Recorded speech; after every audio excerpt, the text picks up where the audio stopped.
दोस्तों, क्या आपको पता है बेवरेजेस में whisky one of the most popular drinks है।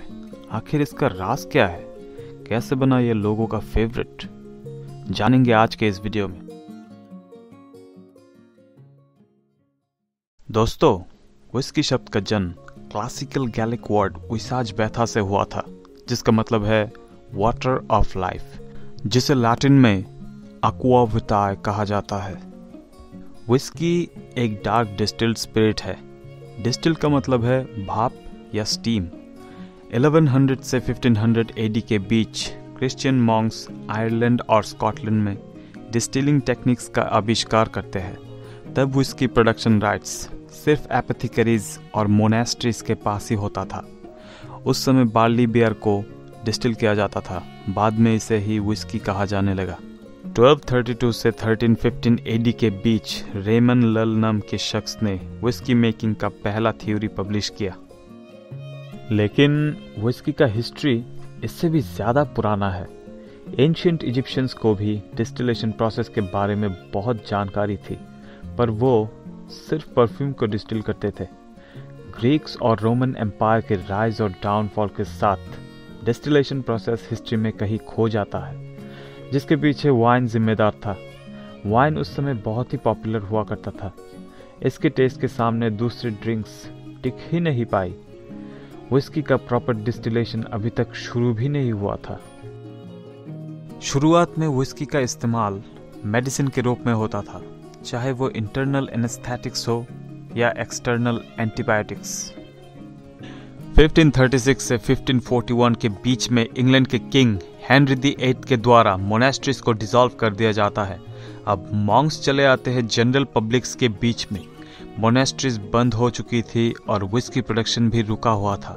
कुछ दिन बाद लोग अपने घरों और फार्म्स में विस्की प्रोडक्शन शुरू कर देते हैं। लेकिन डिस्टिलेशन प्रोसेस अभी भी अपने बचपन में ही था। टेस्ट अभी भी बहुत ही कड़वा था आज के टेस्ट के मुकाबले। रेनेसेंस एरा में भी टेस्ट में बहुत ज़्यादा फर्क नहीं आता। 1608 में आयरलैंड देश डिस्टिलेशन स्टार्ट करता है। आयरलैंड का ओल्ड बुशमिल्स दुनिया का सबसे पुराना डिस्टिलरी है। 1707 में इंग्लैंड और स्कॉटलैंड को एक्ट्स ऑफ यूनियन के जरिए मर्ज कर दिया जाता है, जिसके कारण टैक्सेस भी इंक्रीज होते हैं और उसका सीधा असर विस्की प्रोडक्शन में दिखता है। 1725 का मॉल्ट टैक्स स्कॉटलैंड की लगभग सारी डिस्टिलरीज को बंद होने पे या अंडरग्राउंड होने पे मजबूर कर देता है।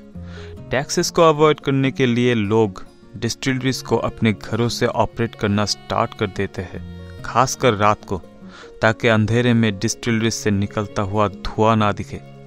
रात में प्रोडक्शन के कारण इसे मूनशाइन भी बुलाया जाने लगा। एक एस्टिमेशन के द्वारा पाया गया स्कॉटलैंड की लगभग आधी डिस्टिलरीज गैर कानूनी है। यूनाइटेड स्टेट्स में विस्की का इस्तेमाल करेंसी के रूप में होता था। यूएस के फर्स्ट प्रेसिडेंट जॉर्ज वॉशिंगटन भी एक बड़ी डिस्टिलरी ऑपरेट करते थे। 19th सेंचुरी में स्कॉच विस्की को इंडिया में पहली बार इंट्रोड्यूस किया गया था। पहला डिस्टिलरी कसौली में 1820 को खोला गया था। इसके कुछ साल बाद 1823 में पार्लियामेंट एक नया एक्साइज एक्ट पास करता है, जो विस्की डिस्टिलेशन को लीगलाइज कर देता है। 1831 को एनेस कॉफे नाम के शख्स ने अपनी बनाई हुई एक नई तरह की स्टील को पेटेंट करवा लेते हैं और ज्यादा चीप रेट ऑफर करते हैं, जिसे देख 1850 में एंड्रयू अशर ब्लेंडेड विस्की प्रोडक्शन शुरू करते हैं, जो ट्रेडिशनल पॉट स्टिल को कॉफी स्टिल में मर्ज कर देता है। पर इस टेक्निक को आयरिश डिस्टिलरी ओनर्स क्रिटिसाइज करते हैं। उनका कहना था कि ये विस्की है ही नहीं। 1880s आते आते विस्की फ्रेंच ब्रांडी इंडस्ट्री को तबाह कर चुका था। लिकर शॉप्स में अब प्राइमरी लिकर था विस्की। फार्मर्स को भी कॉर्न से विस्की प्रोडक्शन में ज्यादा मुनाफा दिखने लगा, जिसके कारण विस्की प्रोडक्शन बहुत ज्यादा बढ़ गया था। 1920 से 1933 तक यूएसए में अल्कोहल सेल्स बैन थी। सिर्फ डॉक्टर्स के द्वारा प्रिस्क्राइब की गई विस्की ही खरीदी जा सकती थी। 20th सेंचुरी के शुरुआत में आयरिश और Scottish immigrants whisky making procedure को अपने साथ नॉर्थ अमेरिका ले जाते हैं और धीरे धीरे पूरे दुनिया में इसका प्रोडक्शन होने लगता है। वैसे तो विस्की दो तरह की होती है, मॉल्टेड और ग्रेन। लगभग सभी तरह की विस्की सेम प्रोसीजर्स को फॉलो करके ही बनाया जाता है। ग्रेन्स को लिक्विड के साथ मिक्स करके ओक पेड़ से बनी हुई कास्क या बैरल्स के अंदर कम से कम 3 साल के लिए जर्मिनेशन के लिए छोड़ दिया जाता है, जिससे वो और भी ज़्यादा डार्क और उसका हार्शनेस भी कम हो जाता है।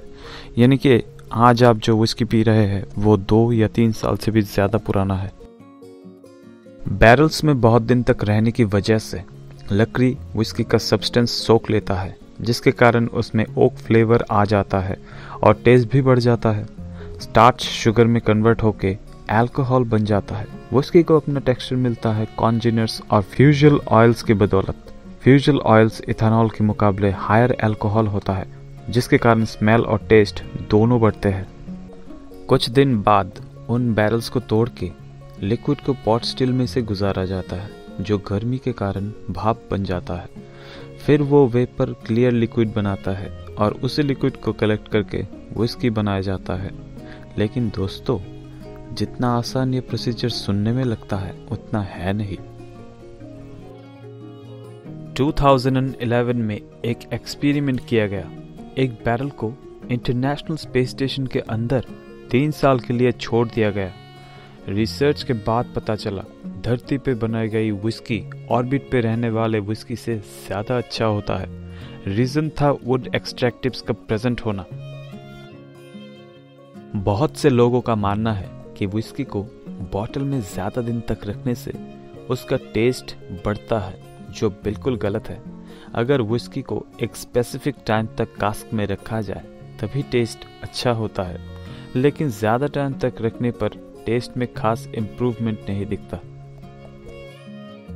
आमतौर पे पॉट स्टील कॉपर और स्टेनलेस स्टील का बना होता है, जिसके अंदर एक सिंगल हीटेड चेंबर होता है जहां पर प्यूरिफाइड अल्कोहल स्टोर होता है।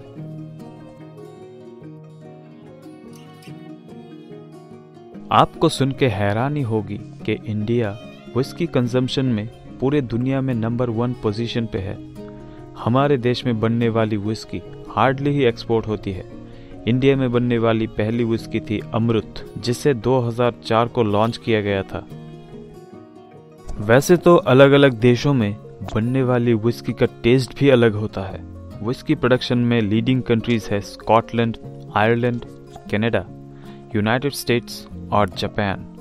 स्कॉटलैंड की विस्की ही स्कॉच नाम से वर्ल्ड वाइड फेमस है। लगभग सभी तरह की विस्की 40% अल्कोहल से बनाया जाता है। विस्की स्कॉटलैंड का सबसे पॉपुलर मैन्युफैक्चरिंग आइटम है। पूरे यूके इकोनॉमी को $4.25 बिलियन का एनुअल रेवेन्यू देता है। यूनाइटेड स्टेट्स दुनिया का सबसे बड़ा स्कॉच विस्की मार्केट है, followed by France. Whisky making procedures को मार्केट खराब होने के डर से आज तक ठीक से रिवील नहीं किया गया। वैसे तो ये वीडियो किसी भी तरह की अल्कोहल सेवन का समर्थन नहीं करता। इस वीडियो को सिर्फ एजुकेशनल पर्पस के लिए बनाया गया है। आपका क्या राय है इस विषय में, नीचे कमेंट्स में ज़रूर बताएं। उम्मीद करता हूँ वीडियो इन्फॉर्मेटिव लगा होगा। बहुत बहुत धन्यवाद।